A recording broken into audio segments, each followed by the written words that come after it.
کہ ابھی حضور اکرم صلی اللہ علیہ وسلم کا انتقال ہوا اور اس کے فوراً بعد حضرت ابو بکر، خاندان بنو ہاشم کے لوگ، حضرت علی، حضرت عباس اور تمام لوگ تجہیز و تکفین کے معاملے میں غور و فکر کر رہے تھے اور ہوش اڑے ہوئے تھے۔ ایسا تو نہیں تھا کہ ابو بکر صدیق مطمئن تھے، سب سے زیادہ غم تو انہی کو تھا، مگر نور نبوت کی ایسی تجلی ان کو ملی ہوئی تھی کہ اپنے آپ کو ضبط میں رکھے ہوئے تھے اور ہوش و حواس کے ساتھ ساری چیزوں کو سنبھالے چلے جا رہے تھے۔ اسی درمیان میں لشکر باہر مدینے کے پڑا ہوا ہے حکم کے انتظار میں، اور جو لوگ سیاست سے تھوڑی سی بھی واقفیت رکھتے ہیں وہ جانتے ہیں کہ کوئی ملک بغیر بادشاہ کے 1 گھنٹے بھی قائم نہیں رہ سکتا، قیادت کے بغیر کوئی ملک قائم نہیں رہ سکتا ہے، ٹوٹ جاتا ہے، آپس میں بکھر جاتا ہے۔ تو سب سے پہلا مسئلہ ہوتا ہے کہ اپنا قائد منتخب کر لو، مقتدا طے کر لو، اور اس کی دلیلیں قرآن و حدیث سے اتنی ملتی ہیں کہ غور کیا جائے گا تو پتہ ہی چلے گا کہ اسلام قیادت کے بغیر اصل روح رکھتا ہی نہیں ہے۔ یہاں تک فرمایا گیا کہ تم لوگ 3 جا رہے ہو، نماز کا بھی وقت آ جائے تو ایک کو امام بنا لو، بغیر امام کے نماز مت پڑھنا، یہاں تک فرما دیا گیا۔ تو انصار کے لوگ انہوں نے اپنی ذمہ داری محسوس کی۔ یہاں پر ایک مسئلہ اٹھایا جاتا ہے کہ ابھی جنازہ پڑا ہوا ہے کہ نہیں، انصاریوں نے خلافت کا مسئلہ اٹھا دیا، غلط ہے، ان کے اوپر الزام ہے، اور ایک ایسا الزام ہے کہ یقیناً آقا تک بات پہنچی کسی بھی انداز سے تو سخت ناراضگی کا سبب اور اللہ کی ناراضگی کا سبب بن سکتا ہے کہ یہ وہ لوگ ہیں کہ جن کے بارے میں آقا نے فرمایا تھا کہ اگر 2 وادیاں ہیں، 2 طرف سے لوگ گزر رہے ہوں، ایک طرف سے دوسرے اور ایک طرف سے انصار، تو میں انصاریوں کے ساتھ جاؤں گا۔ غزوہ تبوک کے موقع پر صاف طور پر ارشاد فرمایا تھا کہ انصار میرے لیے بدن سے چپکے ہوئے کپڑے کی مانند ہے اور میں انصاریوں میں ہی رہوں گا۔ اسی لیے آپ انصاریوں میں آج تک مدینہ منورہ کے اندر وہیں مدفون ہونا پسند فرمایا۔ تو اس لیے کہ انصار نے اسلام کی نصرت کے لیے اپنا سب کچھ لٹانے کے لیے تیار یہ ہو گئے، گھر دے دیا، سب کچھ دے دیا، تفصیلات پچھلے گزر چکی ہیں، بیان کرنے کی ضرورت نہیں۔ تو ان انصار نے سب سے پہلے یہ سوچا کہ ہم میں سے سب سے پہلے جنہوں نے سب سے بڑی قربانی دی، ان کی دعوت پر ہم پورے قبیلے کو لوگ ایمان لائے تھے، وہ تھے سعد ابن عبادہ۔ اور سعد ابن عبادہ بوڑھے ہو چکے تھے، بخار میں مبتلا تھے، ان کو لا کر کے وہی شولڈری کے سامنے بٹھایا گیا، سقیفہ بنی ساعدہ کمبل اڑا کر کے، اور مسئلہ چھیڑ دیا گیا کہ کہیں ایسا نہ ہو کہ دشمن کو پتہ چل جائے اور انتشار برپا ہو جائے، قبائل اکٹھ کھڑے ہو جائیں، اور عربوں کی قبیلے کی عصبیت ہمیں معلوم ہے، اسلام کی نصرت ہم لوگوں نے کی ہے، آج بھی ہم نصرت کریں گے اور ایک قائد اپنا طے کر لیں گے۔ یہ گفتگو شروع ہو گئی، وہاں پہ اوس اور خزرج کے لوگ جمع ہو گئے۔ حضور اکرم حضرت ابو بکر صدیق رضی اللہ تعالیٰ عنہ کو اس بات کی حضرت عمر کو اطلاع ملی۔ سب سے پہلے مسجد نبوی میں حضرت ابو عبیدہ ابن جراح اور حضرت عمر کو اطلاع ملی۔ حضرت عمر نے ابو بکر صدیق کو کہلوا بھیجا، ذرا باہر آئیے۔ آپ نے تھوڑا سا تشویش ظاہر کی کہ نہیں میں مصروف ہوں، مگر حضرت عمر نے کہا نہیں آپ باہر آئیے۔ جیسے ہی آئے کہا کہ چلیے سقیفہ چلیے، وہاں کچھ چل رہا ہے خلافت کے مسئلے کے بارے میں۔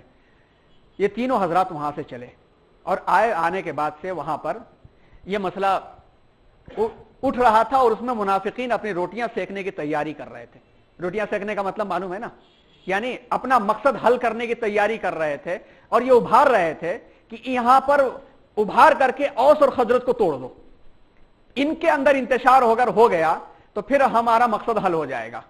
اور وہاں پر ایک گروپ انسٹیگیٹ کر رہا تھا کہ ہاتھ بڑھائیں، سعد ابن عبادہ کے ہاتھ پر بیعت کر لیا جائے، خلیفہ ہم میں سے ہونا چاہیے، اس لیے کہ رسول نے فرمایا تھا۔ یہ تمام باتیں چل رہی تھیں۔ جب حضرت ابو بکر حضرت عمر پہنچے تو حالت دیکھ کے، صورتحال دیکھ کر کے پریشانی لاحق ہو گئی کہ ایسے عالم کے اندر آخری وقت میں تو حضور نے جو تربیت کی تھی اور عربوں کا مزاج دیکھ کر کے فرما دیا تھا کہ خلیفہ قریش میں سے ہوں، یہ ارشاد فرمایا تھا آپ نے، اور ایسے وقت ارشاد فرمایا تھا جب سعد ابن عبادہ بھی وہاں موجود تھے۔ یہاں پہ ایک اشکال ہوتا ہے، کچھ مستشرقین اس بات کا اشکال کرتے ہیں کہ اسلام کے اندر بھی اونچ نیچ ہے، وہاں بھی اشراف کا اور ارذال کا لفظ استعمال ہوتا ہے۔ کہنے والوں کو یہ یاد رکھنا چاہیے کہ حضور اکرم صلی اللہ علیہ وسلم نے جس سینیریو میں فرمایا تھا اس کا عمل اس وقت سیاست جاننے والے اچھی طرح سے جانتے ہیں کہ ہزاروں سال سے جب یہ قبائل کبھی ایک جگہ جمع نہیں ہوئے، صرف اور صرف قریش کے تحت ہی جمع ہوئے۔ قریش کو جو ذمہ داری دی گئی تو قریش کی عزت و عظمت جاہلیت کے زمانے میں بھی تھی، قبیلے لوٹ لیے جاتے تھے، ان کو بچانے والا کوئی نہیں ہوتا تھا،